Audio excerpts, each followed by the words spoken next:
নিরাপত্তা কর্মী ও সিসিটিভি ক্যামেরার সংকটে অনিরাপদ হয়ে উঠেছে চট্টগ্রাম মেডিকেল কলেজ হাসপাতাল। প্রতিদিনই এই হাসপাতালে অন্তত 20টি চুরির ঘটনা ঘটে। রোগী ও স্বজনদের কাছ থাকা টাকা পয়সা, মোবাইল সহ চুরি হচ্ছে বিভিন্ন জিনিসপত্র। বিষয়টি স্বীকার করলেও হাসপাতাল কর্তৃপক্ষ রোগী ও তার স্বজনদেরকে সতর্ক হওয়ার পরামর্শ দিয়েছেন। আর এই বিষয়ে আরও জানাতে চট্টগ্রাম থেকে যুক্ত হচ্ছেন সহকর্মী আব্দুল্লাহ রাকিব। রাকিব, হাসপাতাল কর্তৃপক্ষ রোগীদের এবং স্বজনদের সতর্ক থাকার কথা বলেছে, কিন্তু এই সমস্যা সমাধানের ব্যাপারে কি ব্যবস্থা নেওয়ার কথা বলেছে?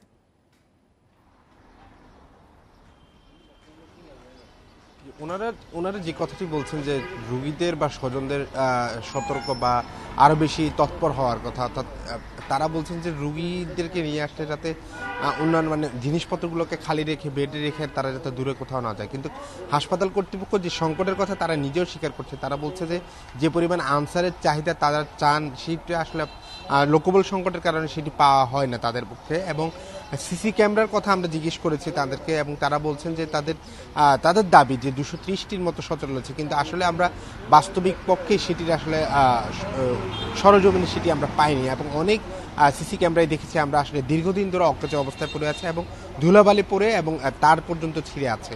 এবং তারা যেটি বলছেন যে এই সিসি ক্যামেরা সংযোজন করার জন্য তারা পরিকল্পনা করছেন, বরাদ্দ দেওয়ার চেষ্টা করছেন এবং টেন্ডার প্রক্রিয়া নেওয়ার একটি কথা বলছেন, কিন্তু সেটি আসলে কবে নাগাদ হবে সেই বিষয়ে তারাও স্পষ্ট কিছু বলতে পারছেন না।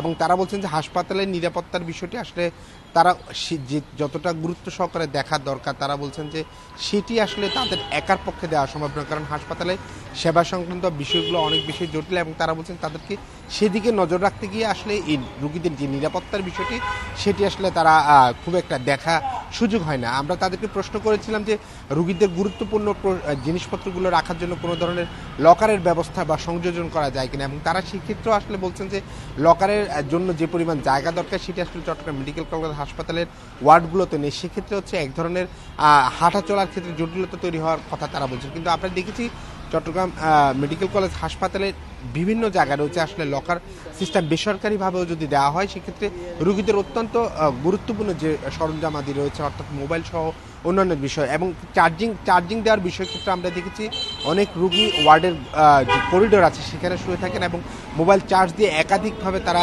একাধিক মোবাইল চার্জ দেওয়া হচ্ছে, কিন্তু সেই মোবাইলগুলো আসলে অরক্ষিত অবস্থায় থাকছে। এবং হাসপাতালে সবচেয়ে বেশি জরুরি যে কথা, বহিরাগত মানুষজন বিশেষ করে দালাল এবং চোর চক্র সবসময় হাসপাতালে বিরাজমান, এবং এই চক্রটি আসলে এই ধরনের অপরাধ ঘটিয়ে থাকে এবং বারে বারে তাদেরকে আসলে বিভিন্ন অভিযানে ধরা হলো, তারা আসলে বের হয়ে যায়। এবং হাসপাতাল কর্তৃপক্ষ বা রোগীরা যেটি বলছে যে তারা চুরি হওয়ার পরে এই চুরির জন্য যে জিডি হওয়ার পরে পুলিশের পক্ষ থেকে বারবার তাদেরকে আসলে সিসি ক্যামেরা ফুটেজ নেওয়ার কথা বলা হয়, কিন্তু সেই সিসি ক্যামেরা পাওয়া সম্ভব না হয়, ফলবর্তীতে সেই জিডিগুলো আসলে কাগজে কলমে থাকে। ফলে হাসপাতালের যে নিরাপত্তা ব্যবস্থা সেটা অনেকটাই নাজুক, এবং হাসপাতাল যে রোগী স্বজনরা তারা বলছেন সেটি আসলে যাতে আরও বেশি বাড়ানো হয়। চট্টগ্রাম মেডিকেল কলেজে চোরের উপদ্রব এবং এই বিষয়ে জানাচ্ছিলেন সহকর্মী আব্দুল্লাহ রাকিব।